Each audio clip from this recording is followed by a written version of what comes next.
Hello, PDHP parents and community, especially teachers.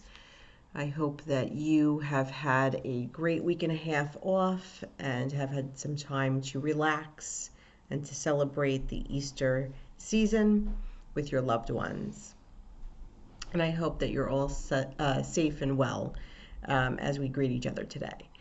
So, since February, we've been talking about mindfulness for teachers, mindfulness in the classroom, how it all kind of trickles out.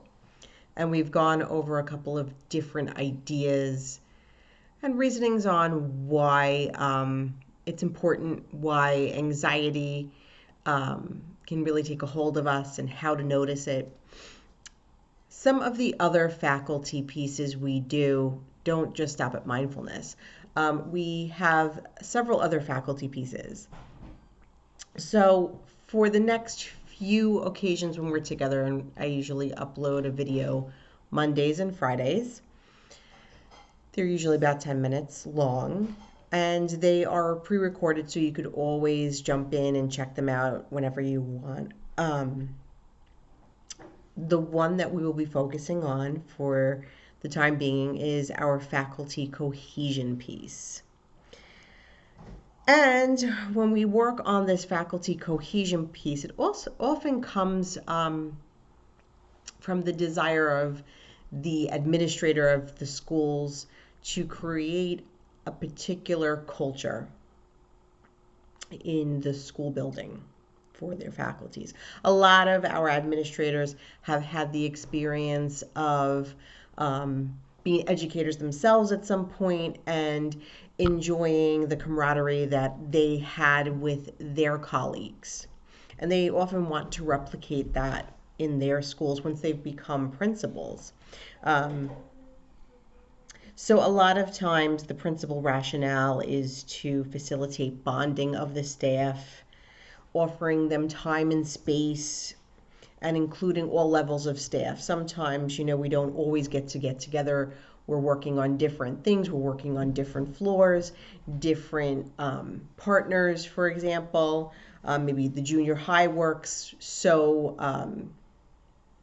off to themselves, whereas the early childhood is kind of off to themselves. So we're very separated, sometimes just by the makeup of the building.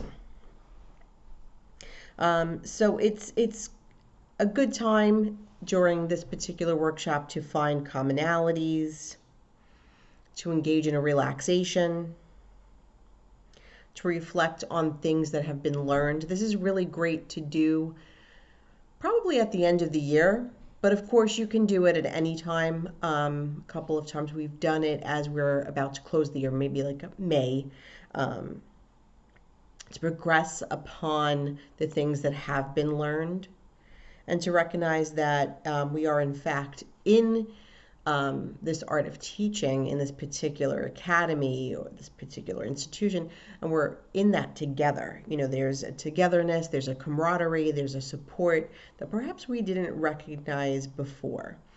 And a lot of times when we do this piece, many of the teachers will say, I drive in, I park my car, I grab my stuff, I go in, I sign in, I go to my classroom.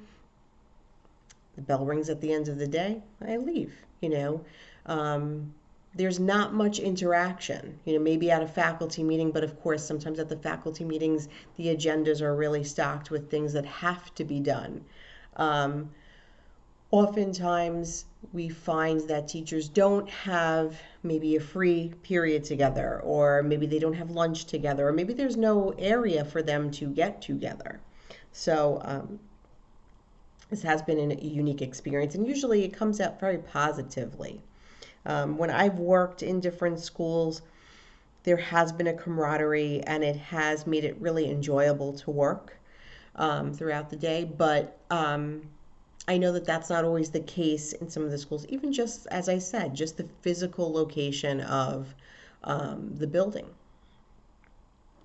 So once we set that rationale, and sometimes the principal will come in and speak on it, sometimes the principal will sit with us during this piece, sometimes the principal will walk away and just allow it to be time for the faculty to be together.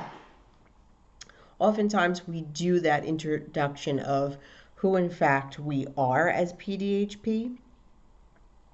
So usually in the room it's myself, and of course I'm Carrie Ann Fitzgerald. I'm the Parent Community Outreach Coordinator for the agency, and oftentimes I have one of the borough directors or the regional coordinators with me doing this piece because they get a chance to go into their schools and operate in a different manner.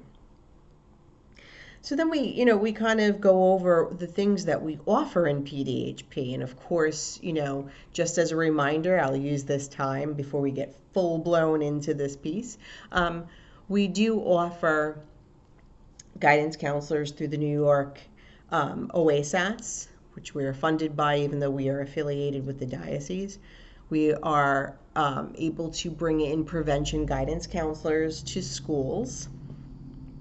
Usually our counselors work in 2 different schools a few days a week. They split their time, and that is throughout Brooklyn and Queens. Our guidance counselor services usually go from kindergarten all the way through 12th grade. So your early childhood, like your pre-K, your nursery school, they don't often have curriculum or work with that group of children. It goes along with our funding. It goes along with the curriculum that's available. So a lot of times they'll bring in curriculum that is prevention based. So that's information to build healthy behaviors. So it's prevention science. The idea of interreactions with one another, communications, respect, all those character traits, some of the social, emotional, but it's always with that idea of prevention. There's also anti-violence, anti-drug pieces that we do, life skills, or some of the curricula, Project Success, our curricula that you'll hear about. When we have our high school guidance counselors working in our schools, they are assigned to one school. So that's just important to note. And of course, we also have prevention education specialists who come in and do class time with the children and bring in different curriculum. So, there's a lot of access, and our regional coordinators, they really move around different areas of Brooklyn and Queens to not only supervise and support the staff, but also to kind of fill in where there is a need in some of the schools and there's a desire to have some extra support. So that's a great thing. As for me, I do parent workshops, I do parent curriculum. We're doing a lot of that virtually still since the adults aren't really in the building. We also, in our pre-COVID times, did family fun nights and events and activities and parent teen night. So a lot of interactive, dynamic pieces so that we can get families talking and bonding and spending time together that's quality and also off screens. And finally, I should tell you that we have our family therapists. We have one in Queens, we have one in Brooklyn, and they are counselors who also fill that bridge of working as family therapists. And that's available on a sliding scale, which is very cost effective, especially in New York City at this time. So also our counselors, they run groups, they run assessments, things of that nature. So always, check in with your counselors if something is going on. They're a really great source. I know as a teacher, I definitely relied upon them very much, upon their wisdom and their support. So that's who we are as PDHP. When you have a chance, if you have any questions about PDHP, please go ahead and let me know in the comments, and I will get back to you and I will answer those questions to the best of my ability for you. And we will continue on with what who you work with and what that's like and who you are in the mix of your building. Okay, so I will see you again on Friday to continue on with our faculty cohesion. Have a great day, everybody.